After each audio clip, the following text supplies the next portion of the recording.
Hello students, ఈ video సెషన్లో మనం ఉమ్మడి వ్యాపార వ్యవహారాలని పుస్తకాల్లో నమోదు చేసేటువంటి పద్ధతుల్లో రెండవ పద్ధతి అయినటువంటి ఒకే సహభాగస్తుడు ఉమ్మడి వ్యాపార వ్యవహారాలని తన పుస్తకాల్లో నమోదు చేసేటువంటి పద్ధతిలో ప్రాబ్లం చేద్దాం.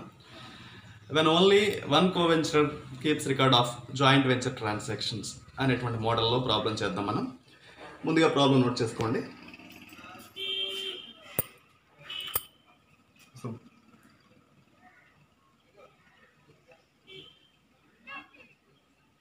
ఇంగ్లీష్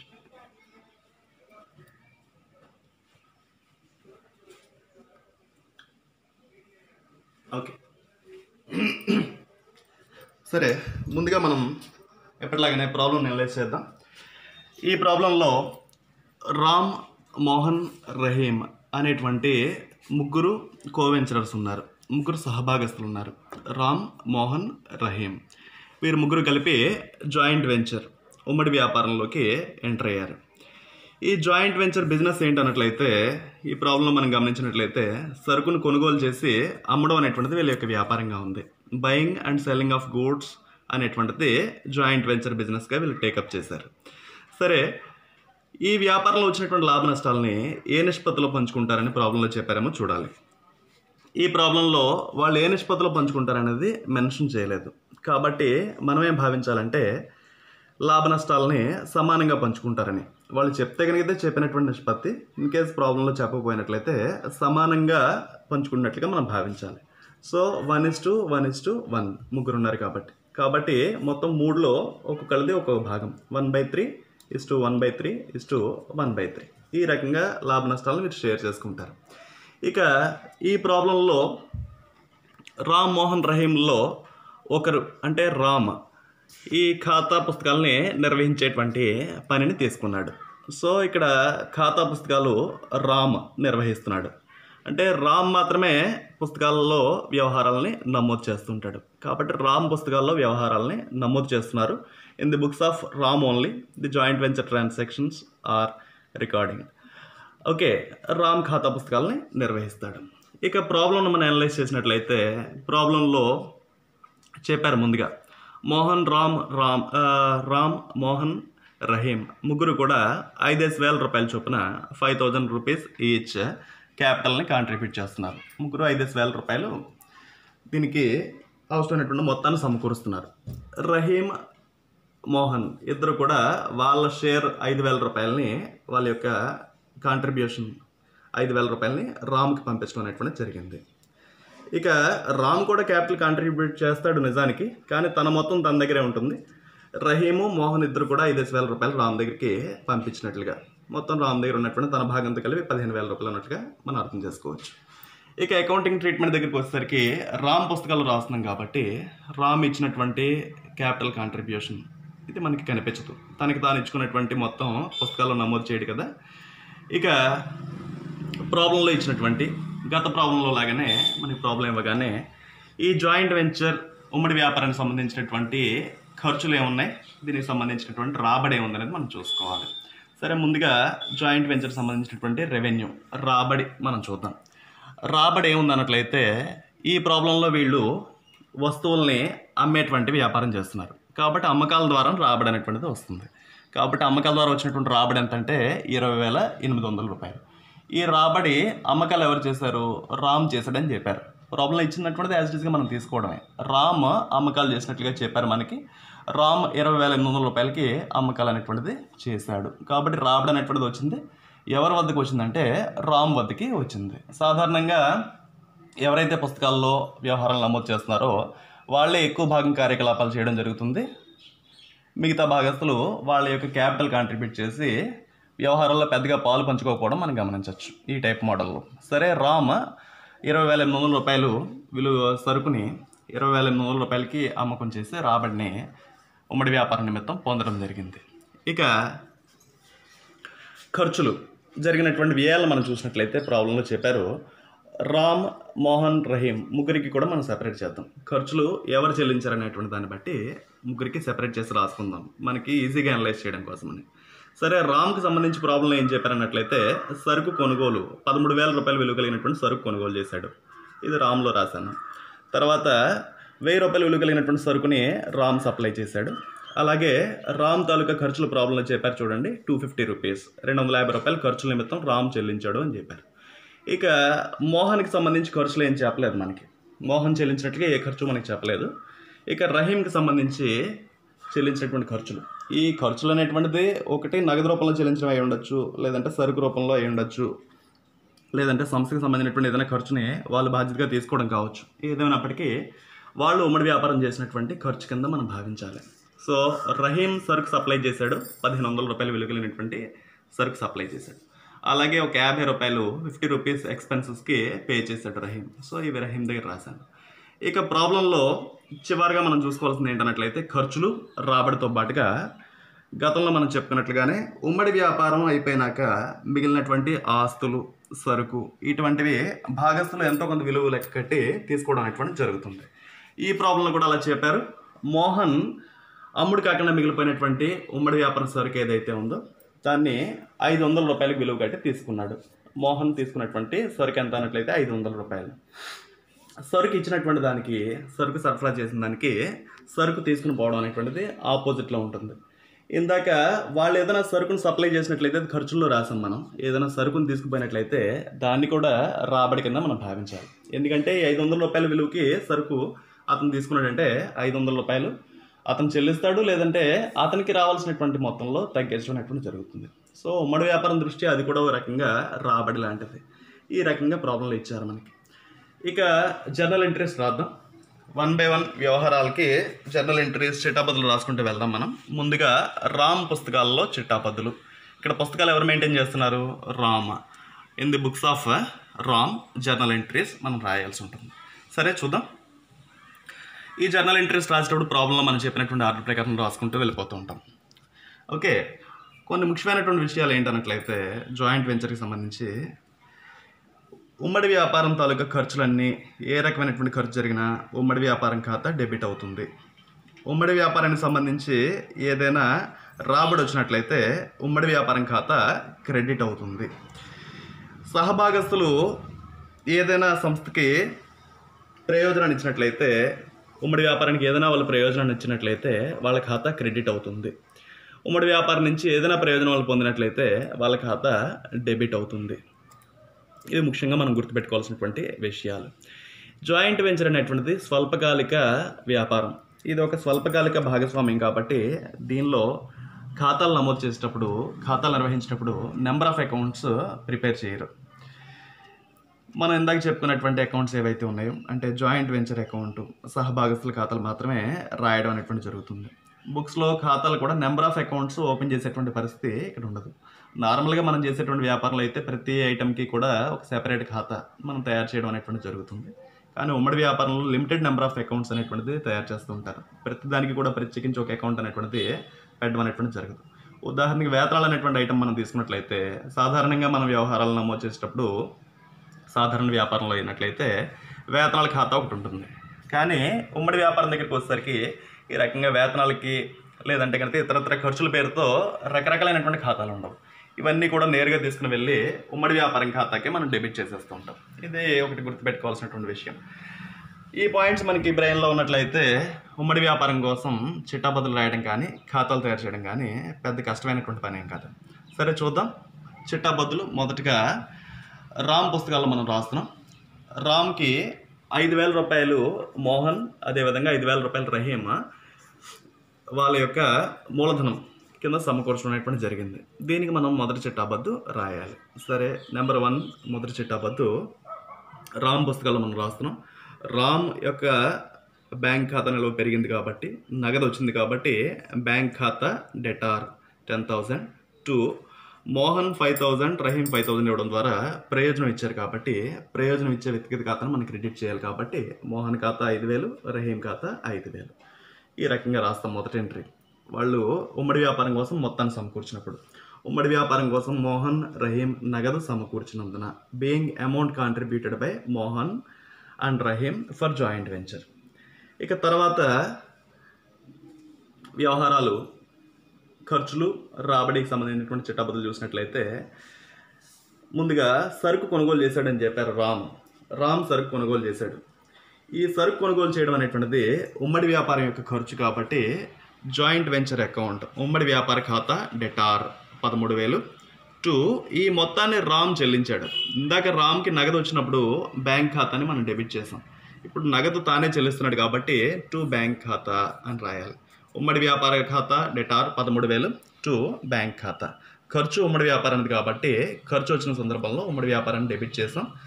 నగదు బయటికి వెళ్తుంది కాబట్టి టు బ్యాంక్ ఖాతా అని 13,000 రాసాం. ఉమ్మడి వ్యాపారం కోసం సరుకు కొనుగోలు చేసినందున being goods purchased for joint venture. ఇక తర్వాత సరుకు కొనుగోలు చేయడంతో పాటుగా బయట నుంచి కొని తెచ్చాడు సరుకు, అలాగే సరుకు సప్లై చేశాడు. సరుకు సప్లై అంటే తన దగ్గర ఉన్నటువంటి సరుకుని ఇచ్చాడు ఉమ్మడి వ్యాపారం కోసం. సరే, సరుకు అనేటువంటిది తాను కొని ఇచ్చినా లేదంటే తన దగ్గర నుంచి సరఫరా చేసినా ఏదైనప్పటికీ కూడా ఊరికనే రాదు కాబట్టి ఇది ఉమ్మడి వ్యాపారం యొక్క ఖర్చే. ఉమ్మడి వ్యాపారం యొక్క ఖర్చు వచ్చినప్పుడు సందర్భంలో మనం ఉమ్మడి వ్యాపార ఖాతాను డెబిట్ చేయాలి. సో ఉమ్మడి వ్యాపార ఖాతా joint venture account debtor to ఇతను సప్లై చేసింది సరుకు, తన యొక్క సరుకు నిల్వ తగ్గుతుంది కాబట్టి టు సరుకు ఖాతా టు గూడ్స్ అకౌంట్ అని రాసుకుంటాడు. ఇందాక సరుకు కొనుగోలు చేస్తే నగదు బయటకు పోతుంది కాబట్టి బ్యాంక్ ఖాతాని క్రెడిట్ చేశాడు. ఇప్పుడు సరుకు యొక్క నిల్వ తగ్గుతుంది కాబట్టి టు సరుకు ఖాతా టు గూడ్స్ అకౌంట్ అని చెప్పి రాశాడు. ఏదైనప్పటికీ ఖర్చు ఉమ్మడి వ్యాపారం కాబట్టి జాయింట్ వెంచర్ అకౌంట్ని ఉమ్మడి వ్యాపార ఖాతాని డెబిటే చేయాలి. ఉమ్మడి వ్యాపారం కోసం సరుకు సప్లై చేసినందున being goods supplied for joint venture. Right. ఇక తర్వాత ప్రాబ్లంలో ఇచ్చినటువంటి ఆర్డర్లో ఉమ్మడి వ్యాపారం కోసం రహీమ్ సరుకు సప్లై చేశాడు. ఉమ్మడి వ్యాపారం కోసం రహీమ్ సరుకు సప్లై చేశాడు. ఈ సరుకు సప్లై చేసిన దానికి సహభాగస్తులు ఎవరు సరుకు సప్లై చేసినప్పటికీ కూడా అది ఉమ్మడి వ్యాపారం యొక్క ఖర్చు కాబట్టి యాజ్ యూజువల్గా జాయింట్ వెంచర్ అకౌంట్ని డెబిట్ చేసాం. Joint venture account debtor 1,500 to ఈ మొత్తాన్ని ఇచ్చింది రహీమ్. రహీమ్ అనేటువంటి అతను, రహీమ్ అనే సహభాగస్తుడు 1,500 రూపాయల సరుకుని ఇచ్చినందుకు గాను అతని యొక్క ఖాతాని మనం క్రెడిట్ చేయాలి. ఇది ఉమ్మడి వ్యాపారం కోసం అతను ఇచ్చినటువంటి ప్రయోజనమే కాబట్టి రహీమ్ ఖాతాని మనం క్రెడిట్ చేయాలి. ఇక్కడ గుర్తించండి, పుస్తకాల్లో నమోదు చేస్తున్నటువంటి రామ్ కాకుండా మిగతా సహభాగస్తులు ఎవరైనా వాళ్ళు సరుకుని కొనుగోలు చేసి పంపించినా లేదంటే వాళ్ళ యొక్క సొంత సరుకు నుంచి పంపించిన రామ్ పుస్తకాల్లో ఆ సహభాగస్తుడి ఖాతాను మనం క్రెడిట్ చేస్తాం. రామ్ పుస్తకాల్లో కాబట్టి అతను కొనుగోలు చేసిన దానికి అతను సప్లై చేసిన సరికి వేరియేషన్ డిఫరెన్స్ అనేటువంటిది మనకు కనిపించింది. కానీ ఇతర సహభాగస్తులు వాళ్ళు ఏ రకంగా సరుకు ఇచ్చినప్పటికీ, కొనిచ్చినా లేదంటే వాళ్ళ సొంత సరుకు ఇచ్చినా ఏదైనప్పటికీ ఆ సహభాగస్తుడి ఖాతానే మనం క్రెడిట్ చేస్తాం. కాబట్టి ఉమ్మడి వ్యాపారం ఖాతా డెటార్ టు రహీమ్ ఖాతా. రహీమ్ సరుకు సప్లై చేసినందున being goods supplied by Rahim. తర్వాత రహీమ్ ఒక 50 రూపాయలు ఖర్చులు కూడా చెల్లించాడని చెప్పారు. ఆ ఖర్చులకు బదులు రాయాలి. ఆ ఖర్చు ఉమ్మడి వ్యాపారంది కాబట్టి ఉమ్మడి వ్యాపారం ఖాతా joint venture account debtor to ఖర్చులు చెల్లించడం ద్వారా రహీమ్ ప్రయోజనం ఇచ్చాడు కాబట్టి రహీమ్ ఖాతాని క్రెడిట్ చేస్తాం. టు రహీమ్ ఖాతా 50 రూపాయలు. రహీమ్ ఖర్చులు చెల్లించినందున being expenses paid by Rahim. ఇక్కడ గమనించండి, రహీమ్ సరుకు సప్లై చేసిన, రహీమ్ ఖర్చులు చెల్లించిన రాసేటువంటి ఎంట్రీలో మార్పే ఉండదు. ఓకే, కాబట్టి ఉమ్మడి వ్యాపారం ఖాతా డెటార్ టు రహీమ్ ఖాతా అని మనం రాయాలి. ఇక తర్వాత ఉమ్మడి వ్యాపారం కోసం ప్రాబ్లం ఇచ్చినటువంటి ఆర్డర్లో వస్తున్నాం. రామ్ కూడా ఖర్చులు చెల్లించడం అనేటువంటి జరిగింది. రామ్ ఎంత ఖర్చులు చెల్లించాడు? 250 రూపాయలు. ఎవరు చెల్లించినా ఉమ్మడి వ్యాపారం ఖర్చు కాబట్టి ఉమ్మడి వ్యాపారం ఖాతా joint venture account debtor to Ram చెల్లించాడంటే నగదు చెల్లిస్తున్నాడు. రామే ఇక్కడ పుస్తకాలు నిర్వహిస్తున్నాడు కాబట్టి రామ్ ఖర్చులు చెల్లించినప్పుడు రామ్ యొక్క బ్యాంక్ బ్యాలెన్స్ తగ్గుతుంది కాబట్టి టు బ్యాంక్ ఖాతా అని రాయాలి. To bank account 250 rupees. ఇక్కడ రామ్ పుస్తకాల్లో నిర్వహిస్తున్నాం కాబట్టి రామ్ చేసినటువంటి వ్యవహారాలకి ట్రీట్మెంట్ ఒక రకంగా ఉంటుంది. రామ్ కాకుండా మిగతా వాళ్ళు చేసినటువంటి వ్యవహారాలకి ట్రీట్మెంట్ ఒకలా ఉంటుంది. ఒకసారి 5, 6 పద్ధతులు మనం కంపేర్ చేసి చూద్దాం. దీనిలో ఖర్చులు చెల్లించింది ఎవరంటే రహీమ్, దీనిలో ఖర్చులు చెల్లించింది ఎవరంటే రామ్. మనం రామ్ పుస్తకాల్లో చిట్టాబద్దలు రాస్తున్నాం కాబట్టి రామ్ చెల్లించినటువంటి ఖర్చులకి ఉమ్మడి వ్యాపారం ఖాతా డెటార్ టు బ్యాంక్ ఖాతా అని రాయాలి. రహీమ్ చెల్లించినటువంటి ఖర్చులకి ఉమ్మడి వ్యాపారం ఖాతా డెటార్ టు రహీమ్ ఖాతా అని రాయాలి. సో రామ్ కాకుండా మిగతా సహభాగస్తులు ఎవరు చెల్లించినప్పటికీ కూడా వాళ్ళ యొక్క వ్యక్తిగత ఖాతాను మనం క్రెడిట్ చేయాలి. ఉమ్మడి వ్యాపారం ఖాతా ఇటు డెబిట్ అవుతుంది. ఖర్చు అనేటువంటిది ఎవరు చెల్లించినా అది ఉమ్మడి వ్యాపారందే కాబట్టి ఉమ్మడి వ్యాపారం ఖాతా జాయింట్ వెంచర్ అకౌంట్ డెబిటే అవుతుంది ఖర్చు వచ్చిన సందర్భంలో. సరే, ఇంకా వ్యవహారాల్లో మనం చూసినట్లయితే ఖర్చులన్నీ అయిపోయాయి. ఇక్కడ రాబడి అనేటువంటిది ఉంది. అమ్మకాలు చేశారు. అమ్మకాలు ఎవరు చేశారు? రామ్ చేశాడు. కాబట్టి నగదు అనేటువంటిది రామ్ దగ్గరికి వచ్చింది. ఇప్పుడు మనం రామ్ పుస్తకాల్లో పద్దులు రాస్తున్నాం కాబట్టి దానికి రాయవలసినటువంటి ఎంట్రీ ఏంటంటే బ్యాంక్ ఖాతా. రామ్ యొక్క బ్యాంక్ ఖాతా నిల్వ పెరిగింది, లేదా నగదు రామ్ దగ్గరికి వచ్చింది కాబట్టి బ్యాంక్ ఖాతా డెటార్ 20,800 అమ్మకాలని చెప్పారు. 2, ఇది ఉమ్మడి వ్యాపారం యొక్క ఆదాయం. ఉమ్మడి వ్యాపారానికి రాబడి లేదా ఆదాయం వచ్చినప్పుడు ఉమ్మడి వ్యాపార ఖాతాని క్రెడిట్ చేయాలి. మొదటే మనం చెప్పుకున్నాం కదా, ఉమ్మడి వ్యాపారం యొక్క ఖర్చు వచ్చిన సందర్భంలో ఉమ్మడి వ్యాపారం ఖాతాని డెబిట్ చేసుకోవాలి. ఇది ఉమ్మడి వ్యాపారం యొక్క ఆదాయం కాబట్టి ఉమ్మడి వ్యాపార ఖాతాని క్రెడిట్ చేయాలి. సో బ్యాంక్ ఖాతా డెటార్ టు ఉమ్మడి వ్యాపార ఖాతా. బ్యాంక్ ఖాతా డెటార్ టు ఉమ్మడి వ్యాపార ఖాతా 20,800. ఉమ్మడి వ్యాపారం తరపున సరుకు అమ్మినందున. Being goods sold on account of joint venture. సరే, ఇక్కడ ఒక పాయింట్ చెప్తా చూడండి. ప్రాబ్లంలో ఇవ్వలేదు నిజానికి. ఇక్కడ రామ్ అమ్మకాలు చేశాడు కాబట్టి బ్యాంక్ ఖాతా డెటార్ టు ఉమ్మడి వ్యాపార ఖాతా అని మనం రాసాం. రామ్ కాకుండా వేరే సహభాగస్తుడు ఎవరైనా అమ్మకాలు చేశాడని చెప్పి అనుకుందాం. అటువంటి పరిస్థితుల్లో ఆ సహభాగస్తుడు ఆ మొత్తాన్ని పొందుతున్నాడు కాబట్టి ఆ సహభాగస్తుడి వ్యక్తిగత ఖాతాని డెబిట్ చేసి ఉమ్మడి వ్యాపార ఖాతాని క్రెడిట్ చేయాలి. ఈ పాయింట్ కూడా గుర్తుపెట్టుకోండి. రామ్ చేస్తే ఒక రకమైనటువంటి ట్రీట్మెంటు, రామ్ కాకుండా మిగతా వాళ్ళు చేస్తే ఒక రకమైనటువంటి ట్రీట్మెంట్ మనం చేస్తాం. ఓకే, ఉమ్మడి వ్యాపార ఖాతా ఎటు క్రెడిట్ అవుతుంది ఆదాయం వచ్చినటువంటి సందర్భంలో. ఇక్కడ రామ్ అమ్మకాలు చేసాడు కాబట్టి రామ్ పుస్తకాల్లోనే మనం పద్దులు రాస్తున్నాం కాబట్టి బ్యాంక్ ఖాతా డెటార్ టు ఉమ్మడి వ్యాపారం ఖాతా. Bank account debtor to joint venture account. Being goods sold on account of joint venture అని రాస్తాం. ఇక అమ్మకాల మీద కమిషన్ చెప్పారు ప్రాబ్లంలో. అమ్మకాల మీద కమిషన్ చెప్పారు. ఆ కమిషన్ ఇక్కడే మనం క్యాలిక్యులేట్ చేసి చేసుకుందాం. ఇది వర్కింగ్ నోట్స్. ఇది వర్కింగ్ నోట్స్ లాగా కమిషన్ 5% చెప్పారు. అమ్మకాల మీద కమిషన్ కడతాం మనం. చెప్పినా చెప్పకపోయినా కమిషన్ అనేటువంటిది ఎటో అమ్మకాల మీద కడతాం మనం. 20,800 అమ్మకాలు ఇంటూ 5% అంటే ఇంటూ 5/100 వేస్తే 1,040 రూపాయలు కమిషన్. రైట్. ఈ కమిషన్ అనేటువంటిది ఎవరికి ఇవ్వాలి? అమ్మకాలు ఎవరు చేస్తే వాళ్ళకే కమిషన్ చెందుతుంది. ఇక్కడ రామ్ అమ్మకాలు చేశాడు, కమిషన్ కూడా రామే పొందుతాడు. సరే, నెక్స్ట్ ఎంట్రీ కమిషన్కి మనం రాయాలి. కమిషన్ అనేటువంటి చెల్లిస్తే అది ఉమ్మడి వ్యాపారం యొక్క ఖర్చు కాబట్టి ఉమ్మడి వ్యాపార ఖాతాని డెబిట్ చేస్తాం. Joint venture account debtor to, ఇది రామ్కి రావాల్సినటువంటి కమిషన్. ఇది రామ్ పుస్తకాల్లోని వ్యవహారాలు రాస్తున్నాం. తనకి కమిషన్ అనేటువంటిది ఆదాయం కాబట్టి కమిషన్ని క్రెడిట్ చేసుకుంటాడు. రామ్ పుస్తకాల్లో తనకి రావాల్సినటువంటి కమిషన్ని క్రెడిట్ చేసుకుంటాడు. సో ఉమ్మడి వ్యాపారం ఖాతా డెటార్ టు కమిషన్ ఖాతా. ఉమ్మడి వ్యాపారం ఖాతా డెటార్ టు కమిషన్ ఖాతా. Being commission receivable on sales. అమ్మకాలపై కమిషన్ రావాల్సినందున.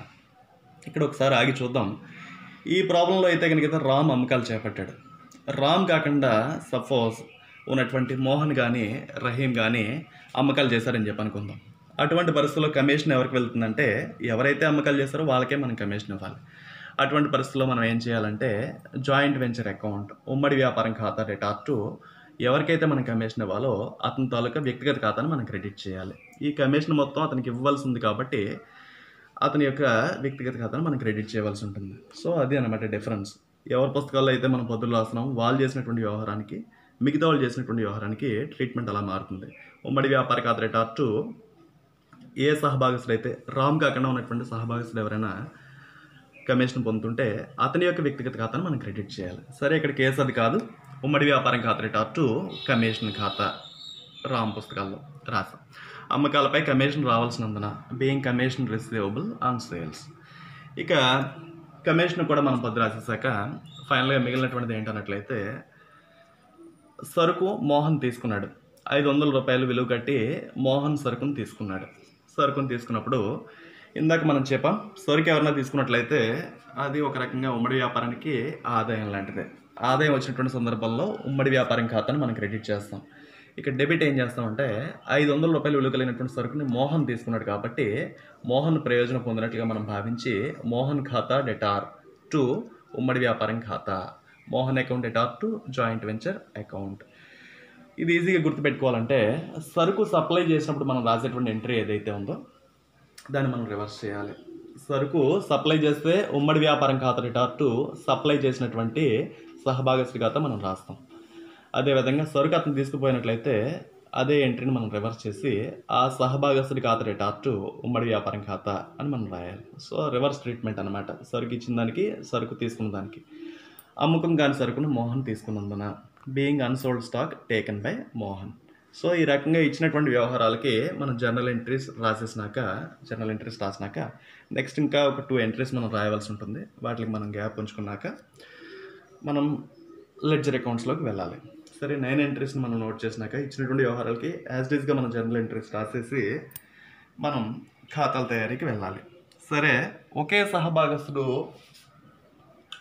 ఖాతాలు నిర్వహిస్తున్నప్పుడు అతను తయారు చేసేటువంటి ఖాతాలు ఏంటన్నట్లయితే, ఒకటి జాయింట్ వెంచర్ అకౌంట్ ఉమ్మడి వ్యాపారం ఖాతా, రెండవది మిగతా సహభాగస్తులు ఎవరైతే ఉన్నారో తన పుస్తకాల్లో తన ఖాతా ఎటు తయారు చేసుకోలేడు కాబట్టి మిగతా సహభాగస్తులు ఎవరైతే ఉన్నారో వాళ్ళ యొక్క వ్యక్తిగత ఖాతాలని తయారు చేయడం అనేటువంటి జరుగుతుంది. ముందుగా జర్నల్ ఎంట్రీస్ ఒకసారి నోట్ చేసుకోండి. స్టాప్ చేసి 3+3 సరే ఇవి అవసరం లేదు ప్రస్తుతానికి. 9th ఎంట్రీ వరకు వేరే కలర్లు రాసాం కదా, 9th ఎంట్రీ వరకు నోట్ చేయండి ప్రస్తుతానికి.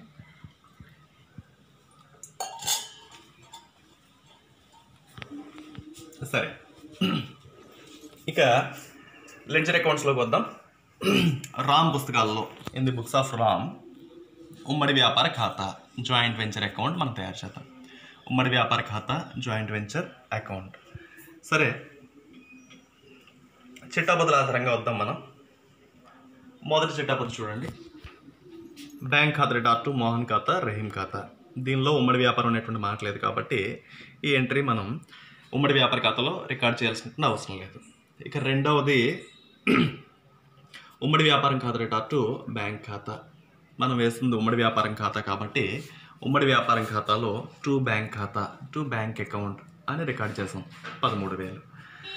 నెక్స్ట్ జర్నల్ ఎంట్రీ ఉమ్మడి వ్యాపారం ఖాతా రేట్ R2 సరుకు ఖాతా, మూడవ ఎంట్రీ. దీన్ని జాయింట్ వెంచర్ అకౌంట్లో ఎలా రికార్డ్ చేస్తాం? జాయింట్ వెంచర్ అకౌంట్లో డెబిట్ వైపున టు సరుకు ఖాతా టు గూడ్స్ అకౌంట్ అని 1000 రూపాయలు రికార్డ్ చేస్తాం. తర్వాత 4th జర్నల్ ఎంట్రీ చూడండి. ఉమ్మడి వ్యాపారం ఖాతా రేట్ R2 రహీం ఖాతా. దీన్ని ఉమ్మడి వ్యాపారం ఖాతాలో టు రహీం ఖాతా అని రాయాలి 1500. ఓకే. తర్వాత 5th ఎంట్రీ ఉమ్మడి వ్యాపారం ఖాతా రేట్ R2 రహీం ఖాతా అగైన్. దీన్ని కూడా ఉమ్మడి వ్యాపారం ఖాతాలో టు రహీం ఖాతా టు రహీం అకౌంట్ అని జాయింట్ వెంచర్లో 50 రూపీస్ రికార్డ్ చేస్తాం. నెక్స్ట్ 6th ఎంట్రీ ఉమ్మడి వ్యాపారం ఖాతా రేట్ R2 బ్యాంక్ ఖాతా. ఉమ్మడి వ్యాపారం ఖాతా రేట్ R2 బ్యాంక్ ఖాతా. దీన్ని ఉమ్మడి వ్యాపారం ఖాతాలో టు బ్యాంక్ ఖాతా అని రికార్డ్ చేయాలి 250 rupees. Next 7th entry bank ఖాతా రేట్ R2 ఉమ్మడి వ్యాపార ఖాతా. ఇక్కడ ఉమ్మడి వ్యాపార ఖాతా అనేటువంటిది క్రెడిట్లో ఉంది కాబట్టి ఉమ్మడి వ్యాపార ఖాతాలో క్రెడిట్ వైపుకి వెళ్ళి మనం క్రెడిట్ వైపున బై బ్యాంకు, డెబిట్లో ఉన్నటువంటి ఐటమ్ బ్యాంక్ కాబట్టి బై బ్యాంక్ ఖాతా అని రాయాలి 20,800. తర్వాత 8th ఎంట్రీ ఉమ్మడి వ్యాపార ఖాతా రేట్ R2 కమిషన్ ఖాతా. దీన్ని ఉమ్మడి వ్యాపారం ఖాతాలో టు కమిషన్ అని చెప్పి రాయాలి 1040 రూపాయలు. ఇక 9th ఎంట్రీ మోహన్ ఖాతా రేట్ R2 ఉమ్మడి వ్యాపారం ఖాతా. ఉమ్మడి వ్యాపారం ఖాతాలో క్రెడిట్ వైపును రికార్డ్ చేయాలి దీన్ని. ఉమ్మడి వ్యాపారం ఖాతాలో బై మోహన్ ఖాతా 500 రూపాయలు. సో ఈ రకంగా 9 ఎంట్రీస్ మనం రాసినటువంటి ఏవైతే ఉన్నాయో వీటిని అన్నిటిని ఉమ్మడి వ్యాపార ఖాతాలో పోస్ట్ చేయాలి. పోస్ట్ చేసినాక ఒకసారి చూడండి ఉమ్మడి వ్యాపారంలో డెబిట్స్ ఏమున్నాయి క్రెడిట్స్ ఏమున్నాయని చూడండి. క్రెడిట్స్ 21,300 దాకా వస్తుంది. డెబిట్స్ అనేటువంటి దానికన్నా తక్కువగానే కనిపిస్తున్నాయి. నియర్లీ ఇది ఒక 16,000 దాకా ఉంది కాబట్టి క్రెడిట్ టోటల్ చేద్దాం. క్రెడిట్ టోటల్ చేస్తే 21,300 వచ్చింది. ఈ టోటల్ని డెబిట్ వైపుని తీసుకుని వచ్చి 21,300 డెబిట్ వైపున వేసి ఇక్కడ ఉన్నటువంటి వీటి తాలూకా టోటల్ని దీని నుంచి లెస్ చేసినట్లయితే 4,460 రూపాయలు 4,460 రూపీస్ వచ్చింది. ఈ 4,460 రూపీస్ ఏంటన్నట్లయితే జాయింట్ వెంచర్లో క్రెడిట్స్ డెబిట్స్ కన్నా ఎక్కువగా ఉన్నాయంటే అర్థం ఏంటన్నట్లయితే క్రెడిట్ వైపున జాయింట్ వెంచర్ యొక్క రెవెన్యూస్ రాబడంతా క్రెడిట్ వైపున మనం రాస్తున్నాం. దీని తాలూకా ఖర్చులన్నీ కూడా డెబిట్ వైపున రాస్తున్నాం.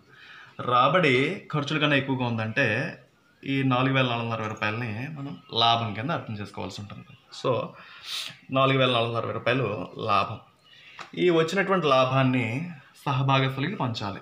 మొత్తం 3 సహభాగస్తులు ఉన్నారు, 3 కూడా పంచుకోవాలి. మనకి ప్రాబ్లంలో చెప్పారు 1:1:1. ప్రాబ్లంలో చెప్పలేదు కాబట్టి సమానంగా పంచుకుంటారని మనం భావించాం. సో 1:1:1లో ఈ లాభాలను పంచుకున్నట్లయితే ప్రతి ఒక్కరికి కూడా 1/3 వంతు షేర్ వస్తుంది. కాబట్టి 4,460 మీద ఒక్కొక్కరికి 1/3 వంతు మనం కట్టినట్లయితే 4,460 ఇంటూ 1/3 వేస్తే 1486.33 వస్తుంది. సరే, డెసిమల్స్ తీసేద్దాం. ఇది 1486 అని చెప్పి అనుకుందాం. సో ఈ 4,460ని 3కి పంచాలి మనం. మొదటగా రామ్కి మనం పంచుతామని చెప్పి అనుకుందాం. రామే ఖాతాలు నిర్వహిస్తున్నాడు కాబట్టి, రామ్ పుస్తకాలను వ్యవహారాలు రాస్తున్నాడు కాబట్టి రామ్ యొక్క షేర్ని లాభ నష్టాల ఖాతాకి పంపించాలి. సో రామ్ యొక్క షేర్ 1486 రూపాయలు. పైన రాయాలి ముందుగా టు ఉమ్మడి వ్యాపారంపై లాభం మళ్లింపు, to profit on joint venture transfer to. ఈ రామ్ యొక్క షేర్ 1486 రూపాయలు రామ్ లాభ నష్టాల ఖాతాకి మనం పంపించాలి. ప్రాఫిట్ అండ్ లాస్ అకౌంట్ లాభ నష్టాల ఖాతా 1486. ఇక రెండవ అతను మోహన్ యొక్క భాగం ఎంత అన్నట్లయితే 1486.33. దీన్ని అడ్జస్ట్ చేసాం మనం, వీళ్ళిద్దరికి 87 కింద, ఇతనికి 86 కింద ఆ డెసిమల్స్ని. మోహన్ ఖాతాకి ఎంత పంపించాం అన్నట్లయితే మోహన్ వ్యక్తిగత ఖాతాకి 1487 రూపాయలు వెళ్తుంది. మోహన్ ఖాతా 1487. ఇక రహీం కూడా 1487 రూపాయలు. సో ఉమ్మడి వ్యాపారం వచ్చినటువంటి లాభం profit on joint venture transfer to Ram share Ram యొక్క P&L అకౌంట్కి వెళ్ళింది. మోహన్ షేర్ వచ్చి మోహన్ వ్యక్తిగత ఖాతాకి, రహీం యొక్క వాటా రహీం యొక్క వ్యక్తిగత ఖాతాకి పంపించాం. మొత్తం మీద ఇక్కడ మనం రాసినటువంటి ఎంట్రీ ఏ రకంగా మారుతుందంటే joint venture account debtor. Joint venture ఖాతాలో డెబిట్ వైపును మనం రాస్తున్నాం. Joint venture account debtor to profit and loss account 1486, to Mohan account 1487, to Rahim account 1487. దీన్నే మనం జర్నల్ ఎంట్రీస్లో రాస్తాం. జర్నల్ ఎంట్రీస్లో ఇందాక 9th ఎంట్రీ వరకు రాసాం కదా. 10th ఎంట్రీ ఏంటన్నట్లయితే ఉమ్మడి వ్యాపారంలో వచ్చినటువంటి లాభానికి రాసేటువంటి పద్ధతి అనమాట. ఉమ్మడి వ్యాపారం joint venture account debtor to P&L account Ram యొక్క share 1486, to Mohan account 1487, to Rahim account 1487. ఉమ్మడి వ్యాపారం యొక్క లాభాన్ని మళ్లించినందున being profit on joint venture transferred అని చెప్పి రాయాలి.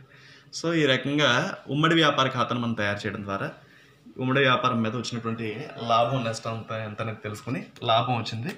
ఈ లాభాన్ని ఆ సహభాగస్తులకి పంపకం చేయడం ద్వారా ఉమ్మడి వ్యాపారం ఖాతా అనేటువంటిది ముగిసిపోతుంది. ఇక తర్వాత వేయవలసినటువంటి ఖాతా ఏంటన్నట్లయితే రామ్ పుస్తకాల్లో రామ్ కాకుండా ఉన్నటువంటి సహభాగస్తులు ఎవరు? వారిద్దరు మోహన్, రహీం. వాళ్ళ యొక్క వ్యక్తిగత ఖాతాలు వేయాలి. మోహన్, రహీం యొక్క వ్యక్తిగత ఖాతాలు వేయాలి. మోహన్ అండ్ రహీం కోవెన్సర్స్ వాళ్ళిద్దరు. అదర్ దాన్ రామ్ కాకుండా ఉన్నటువంటి సహభాగస్తులు వాళ్ళ యొక్క వ్యక్తిగత ఖాతాలు మనం తయారు చేస్తున్నాం. ఓకే, ఈ వ్యక్తిగత ఖాతాలని గత క్లాస్లో మనం చెప్పుకున్నటువంటి ప్రాబ్లంలో సెపరేట్గా వేసాం మనం. ఈ ప్రాబ్లంలో అయితే కనుకైతే సహభాగస్తుల ఖాతాలను కలిపి వేయడం ఎలా అనేది చూద్దాం. ఓకే, సరే. ఇక్కడ మోహన్, రహీం ఇద్దరి యొక్క ఖాతాలకి ఒకేసారి మనం ప్రిపేర్ చేస్తున్నాం. మోహన్కి, రహీంకి సెపరేట్గా ఒక కాలం పెట్టాం మనం, డెబిట్ వైపు క్రెడిట్ వైపు కూడా.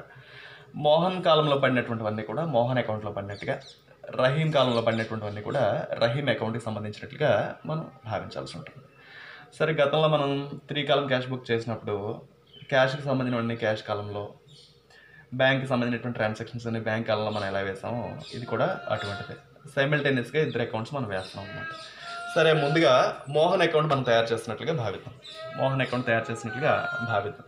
సరే, మోహన్కి సంబంధించినటువంటి వ్యవహారాలు ఎక్కడ ఉన్నాయని చూడండి. బ్యాంక్ ఖాతా డెటార్ టు ఫస్ట్ జర్నల్ ఎంట్రీలో బ్యాంక్ ఖాతా డెటార్ టు మోహన్ ఖాతా. మనం వేస్తుంది మోహన్ ఖాతా కాబట్టి మోహన్ ఖాతాలో బై బ్యాంకు అని రాయాలి. ఇక్కడ గమనించండి, మోహన్ ఖాతాలో బై బ్యాంకు. ఇది మోహన్ యొక్క కాలంలో వేసాం చూడండి. బై బ్యాంక్ ఖాతా 5,000. ఇక రెండవ ఎంట్రీ ఉమ్మడి వ్యాపారం టు బ్యాంకు. దీనిలో మోహన్ లేడు. మూడవది ఉమ్మడి వ్యాపారం టు సరుకు. దీనిలో కూడా మోహన్ లేరు. ఉమ్మడి వ్యాపారం టు రహీం. మోహన్ ప్రస్తావన లేదు దీనిలో. ఉమ్మడి వ్యాపారం టు రహీం అగైన్. తర్వాత ఉమ్మడి వ్యాపారం టు బ్యాంకు టు ఉమ్మడి వ్యాపారం. Joint venture account debtor to commission account. ఇక్కడెక్కడ కూడా మోహన్ పేరు లేదు. తర్వాత 9th ఎంట్రీలో మోహన్ పేరు ఉంది చూడండి. మోహన్ ఖాతా డెటార్ టు ఉమ్మడి వ్యాపారం ఖాతా. మనం వేస్తుంది మోహన్ ఖాతా కాబట్టి మోహన్ ఖాతాలో డెబిట్ వైపు రికార్డ్ చేయాలి. దీన్ని ఇక్కడికి రండి. డెబిట్ వైపున టు ఉమ్మడి వ్యాపార ఖాతా టు జాయింట్ వెంచర్ అని చెప్పి మోహన్ అకౌంట్లో వేస్తాను చూడండి. మోహన్ కాలంలో 500 మనం వేసాం. ఇక next entry 10th entry Mohan యొక్క షేర్ అనేటువంటిది వచ్చింది చూడండి. ఉమ్మడి వ్యాపారం ఖాతా డెటార్ టు మోహన్ ఖాతా. మనం వేస్తుంది మోహన్ ఖాతా కాబట్టి బై ఉమ్మడి వ్యాపారం అని చెప్పి రాయాలి. బై ఉమ్మడి వ్యాపారం అని మోహన్ ఖాతాలో 1487 రూపాయలు మనం రికార్డ్ చేసాం. సో దాంతో మోహన్ ఖాతాలో వేసేటువంటి వ్యవహారాలు అయిపోయాయి. ఇప్పుడు రహీం ఖాతా పరిస్థితి ఏంటో చూద్దాం. మళ్ళీ జర్నల్ ఎంట్రీస్లో ఫస్ట్ వన్కి వెళ్ళినట్లయితే బ్యాంక్ ఖాతా రిటార్ టు రహీం ఖాతా. దీన్ని రహీం ఖాతాలో బై బ్యాంకు అని రికార్డ్ చేయాలి. చూడండి, బై బ్యాంక్ అకౌంట్ అని రహీం కాలంలో వేశాను. అంటే రహీం అకౌంట్లో క్రెడిట్ వైపు వేసినట్లు అన్నమాట 5000. తర్వాత ఉమ్మడి వ్యాపారం ఖాతా రిటార్ టు బ్యాంక్ ఖాతా, ఉమ్మడి వ్యాపారం టు సరుకు, ఉమ్మడి వ్యాపారం టు రహీం. అంతకుముందు 2 ఎంట్రీస్లో రహీం పేరు లేదు, ఇక్కడ రహీం పేరు ఉంది. రహీం క్రెడిట్లో ఉంది కాబట్టి బై ఉమ్మడి వ్యాపారం అని రాయాలి. బై ఉమ్మడి వ్యాపారం అని రహీం కాలంలో వేసాను చూడండి 1500. అలాగే నెక్స్ట్ ఎంట్రీలో కూడా రహీం పేరు క్రెడిట్లో ఉంది కాబట్టి రహీం అకౌంట్లో బై ఉమ్మడి వ్యాపారం బై జాయింట్ వెంచర్ అని 50 రూపీస్ రాయాలి. అదే రాసాను చూడండి. బై ఉమ్మడి వ్యాపారం బై జాయింట్ వెంచర్ 50. మీకు అర్థం కావడం కోసం ఇక్కడ డేట్ కాలంలో రెఫరెన్స్ ఇచ్చారు చూడండి. ఏ జర్నల్ ఎంట్రీ తాలూకా పోస్టింగ్ ఇక్కడ వేస్తున్నాం అనేది చూసుకోండి మీకు డౌట్ ఉంటే. బై ఉమ్మడి వ్యాపారం జాయింట్ వెంచర్ 50. ఇక రహీం కాలంలోనూ మోహన్లోనూ వేయవలసినటువంటి ఐటమ్స్ అన్నీ, ఇంకా ఇంకొక ఐటమ్ ఉంది ప్రాఫిట్ షేరింగ్. ఉమ్మడి వ్యాపారం ఖాతా రిటార్ టు రహీం ఖాతా ఉంది. రహీం ఖాతాలో దీన్ని బై ఉమ్మడి వ్యాపారం రికార్డ్ చేయాలి. బై ఉమ్మడి వ్యాపారం బై జాయింట్ వెంచర్ అని రహీం కాలంలో అతను ప్రాఫిట్ షేర్ వేసాం 1487. సో ఐటమ్స్ అన్నీ పోస్టింగ్ అయిపోయినాక ఇక ఖాతాని నిల్వ తేల్చాలి. సరే చూద్దాం ఎవరికి వాళ్ళే. ముందు మోహన్ కాలం చూసినట్లయితే ఇక్కడ 6487 ఉంది, ఇటువైపు 500 ఉంది మోహన్ కాలంలో కాబట్టి క్రెడిట్ ఎక్కువ ఉంది. రహీం కాలం కూడా చూడండి. రహీం కాలంలో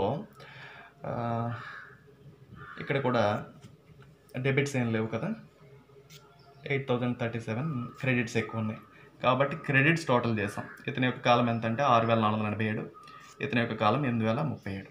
దాన్ని డెబిట్ వైపు తీసుకుని వస్తున్నాం. 8037 క్రెడిట్ టోటల్ ఎక్కువగా ఉంది రహీం అకౌంట్లో, దాన్ని రహీం అకౌంట్లో డెబిట్ వైపున వేసాం. ఈ డిఫరెన్స్ని 8037 ఇక్కడ రాసాం. అదేవిధంగా మోహన్ కాలంలో ఉన్నటువంటి టోటల్ 6487 దీన్ని డెబిట్ వైపున వేసి దీనిలోంచి 500 పోగా ఉన్నటువంటి డిఫరెన్స్ ఇక్కడ వేసాం. సో ఈ రకంగా ఈ 5987, 8037 ఈ ఖాతాలో వచ్చినటువంటి నిల్వలు ఇవేంటి అన్నట్లయితే వీళ్ళకి మనం ఇవ్వాల్సినటువంటి మొత్తాలు. ఆ ఇవ్వాల్సినటువంటి మొత్తాన్ని రామ్ బ్యాంక్ డ్రాఫ్ట్ ద్వారా సెటిల్ చేశాడని చెప్పారు. సో సహభాగితుల వ్యక్తిగత ఖాతా వేయడం ద్వారా మనకు తెలిసేటువంటిది ఏంటంటే, ఒకటి వాళ్ళకి ఏదైనా మనం మొత్తం ఇవ్వాల్సి రావచ్చేమో, రెండవది ఏంటంటే కొన్ని సందర్భాల్లో వాళ్ళే మనకి మొత్తం తిరిగి ఇవ్వాల్సి రావచ్చు. కాబట్టి సహభాగస్తులకి ఇవ్వవలసిన మొత్తం లేదా వాళ్ళ దగ్గర నుంచి రావాల్సిన మొత్తం మనకు తెలుస్తుంది. ఇక్కడ క్రెడిట్స్ ఎక్కువగా ఉన్నాయి కాబట్టి సహభాగస్తులకి మనకి ఇవ్వాల్సినటువంటి మొత్తమే ఉంది ఈ ప్రాబ్లంలో. టు బ్యాంక్ ఖాతా టు బ్యాంక్ అకౌంట్ అని ఆ మొత్తాలు మనం రాసాం. రైట్.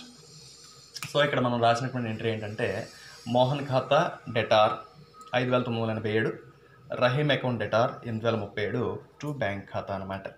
సో దీన్నే ఇక్కడ జర్నల్ ఇంట్రెస్ట్లో రాసాను చూడండి. మోహన్కి ఇచ్చాం ఎంత 5987, Mohan account debtor 5987, Rahim account debtor 8037 to bank ఖాతా. రెండు కలిపి 14,024 రూపాయలు మనం చెల్లిస్తున్నాం. సో ఈ రకంగా రాయాలి. ఖాతా పరిష్కారంగా మోహన్ రహీంలకు మొత్తాన్ని చెల్లించినందున being amount remitted to Mohan and Rahim in final settlement of their accounts. So ఈ రకంగా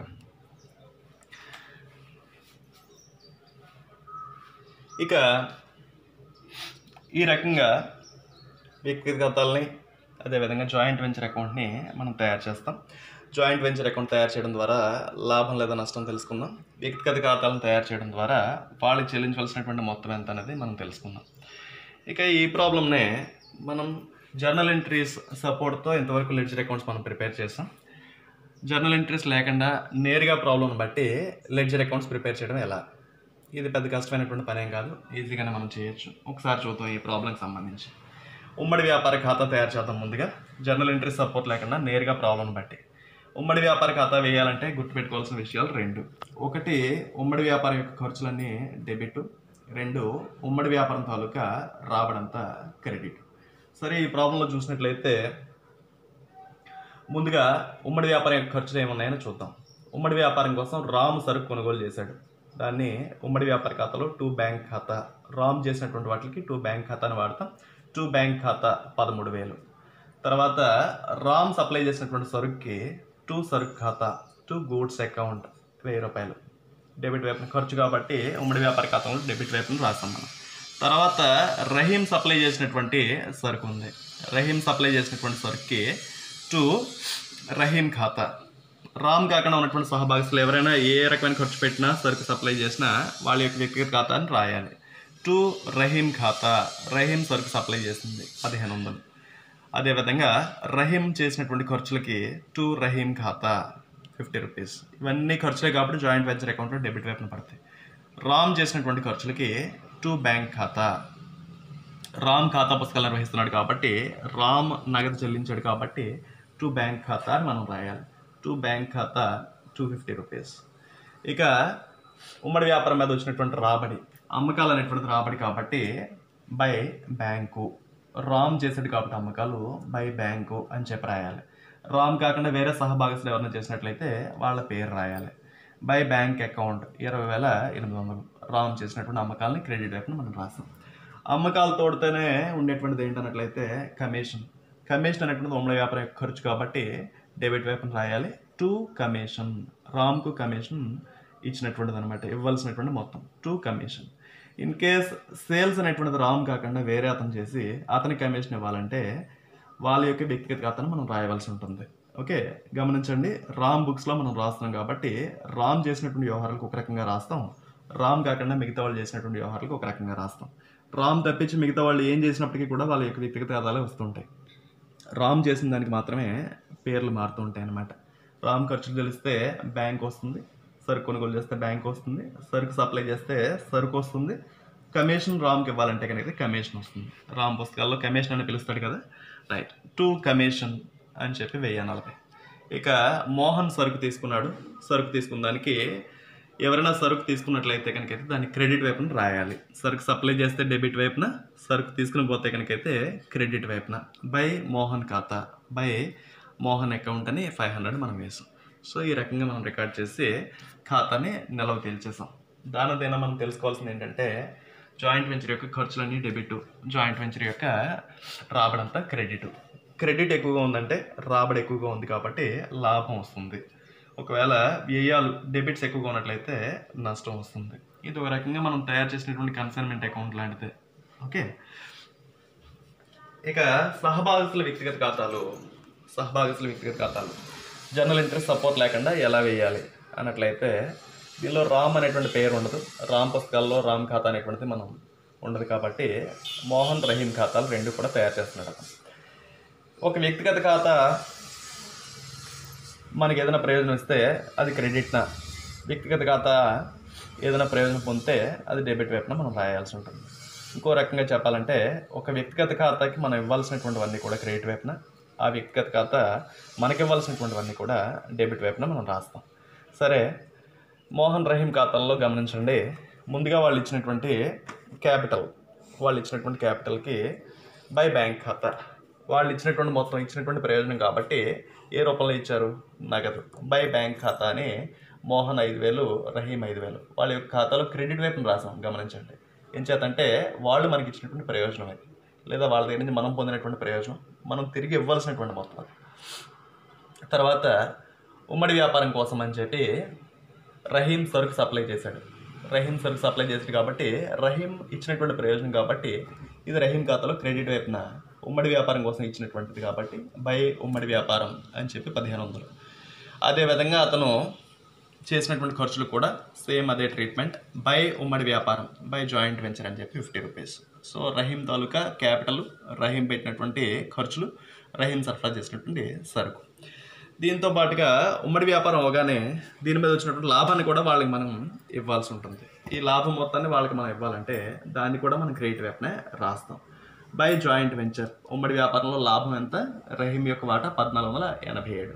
దీన్ని మనం క్రెడిట్ వైపునే రాసాం. సో ఇవన్నీ కూడా రహీంకి మనం తిరిగి ఇవ్వాల్సినటువంటి మొత్తాలు. ఇక రహీం మనకి ఇవ్వాల్సినటువంటి మొత్తాలు ఏమైనా ఉన్నాయన్నట్లయితే డెబిట్ వైపున ఏం లేవు. రహీం అన్నీ మనకి ఇచ్చినటువంటి ప్రయోజనాలు తప్పిస్తే రహీం మన దగ్గర నుంచి ప్రస్తుతానికి తీసుకున్నటువంటిది ఏం లేదు. ఇక మోహన్ ఖాతా చూద్దాం. మోహన్ ఇచ్చినటువంటి పెట్టుబడి అతని ఖాతాలో క్రెడిట్ వైపున. ఇక మిగతా రకాలైనటువంటి వ్యవహారాలు లేవు. మోహన్కి సంబంధించి పెట్టుబడి పెట్టాడు, లాభాన్ని పొందుతాడు. ఈ లాభం మొత్తాన్ని అతను ఇంకా తీసుకోలేదు, అతనికి మనం ఇవ్వాలి కాబట్టి దీన్ని కూడా అతని యొక్క ఖాతాలో క్రెడిట్ వైపున మనం రాసాం. సో 5,000 పెట్టుబడి, లాభం 1487, మొత్తం 6,487. ఈ 6,487కి గాను ఆల్రెడీ ఒక 500 రూపాయలు విలువ చేసేటువంటి సరుకుని మోహన్ పుచ్చుకున్నాడు. మోహన్ పొందినటువంటి ప్రయోజనం డెబిట్ వైపున రాస్తున్నాం. మోహన్ ఇచ్చినటువంటి ప్రయోజనాలన్నీ క్రెడిట్ వైపున ఉన్నాయి. మోహన్ పొందినటువంటి ప్రయోజనం 500 రూపాయలు డెబిట్ వైపున రాసాం. టు ఉమ్మడి వ్యాపారం ఖాతా 500. సరే చూడండి, మోహన్ అకౌంట్లో 6,487 రూపాయలు అతను మనకి ఇచ్చినటువంటి ప్రయోజనం. 5,000 పెట్టుబడి పెట్టాడు, 1487 లాభం అతను పొందాలి కాబట్టి మొత్తం 6,487కి గాను 500 ఆల్రెడీ అతను సరుకు రూపంలో తీసుకున్నాడు కాబట్టి మిగిలిన 5,987 టు బ్యాంక్ ఖాతా అని 5,987 రూపాయలు అతనికి నగదు చెల్లించి అతని ఖాతాని పరిష్కారం చేసాం అన్నమాట. అలాగే రహీం 5,000 రూపాయలు పెట్టుబడి పెట్టాడు, 1,500 రూపాయలు విలువ చేసేటువంటి సరుకును సరఫరా చేశాడు, ఒక 50 రూపాయలు ఖర్చులు చెల్లించాడు ఉమ్మడి వ్యాపారం కోసం. లాభం 1,487 రూపాయలు పొందాడు, ఇంకా తీసుకోలేదు.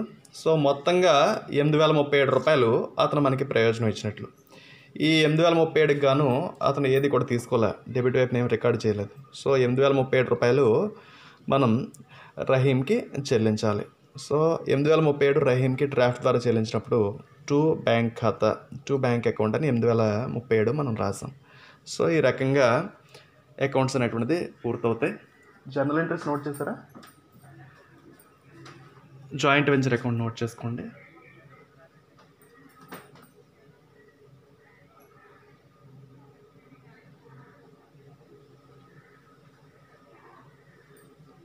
తర్వాత కోవెంచరర్స్ పర్సనల్ అకౌంట్. ఈ సహభాగస్తుల వ్యక్తిగత ఖాతాలు వేయడంలో మీకు ఏదైనా డౌట్ ఉన్నట్లయితే 2 సెపరేట్గా వేసుకోవచ్చు. లాస్ట్ ప్రాబ్లంలో నేను చెప్పాను కదా, అలాగే మీరు మోహన్ ఖాతా, రహీం ఖాతా 2 సెపరేట్గా రాసుకోవచ్చు.